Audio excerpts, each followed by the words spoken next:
বলেছে বোমা মেরে ইসলাম প্রতিষ্ঠা করতে হবে। একটা মানুষ যদি হত্যা করো, বলতেছে আমি শহীদ হব, তুমি শহীদ হবা কেমনে?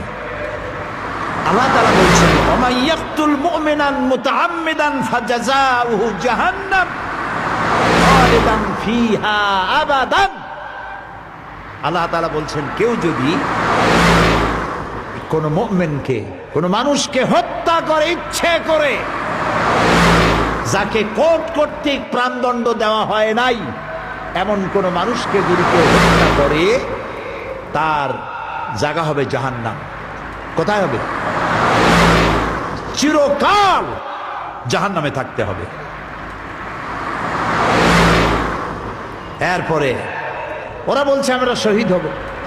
শহীদ হবা কেমন? তুমি তো আত্মহত্যা করেছ। শহীদ হয় ইসলামী যুদ্ধ যদি হয়, ইসলামী রাষ্ট্র, ওই রাষ্ট্রের উপরে আক্রমণ হয়েছে, বাঁচার জন্য প্রতিরক্ষামূলক যুদ্ধ করছে একটি রাষ্ট্র আর একটা রাষ্ট্রের সাথে, সেই সময় যদি যুদ্ধ করে, এই যেমন স্বাধীনতা আন্দোলন, এটা ডিসেম্বর মাস, এই দেশের উপরে হামলা করেছিল পাকিস্তান, যুদ্ধ হলো, এই যুদ্ধে দেশ স্বাধীন করার জন্য যারা জীবন দিল, শহীদ তো তারা। তুমি আন্দাজে শহীদ হবা কেমনে? তুমি তো আত্মহত্যা করেছো। ওরে পানি দিয়েছে, পানি, আমি তো বাম হাতের পানি খাবো না, আমার ডান হাতে দাও। আরে বেটা তুই মানুষ খুন করে আসিস, তোর ডাইন হাত বাকি বা হাত বাকি?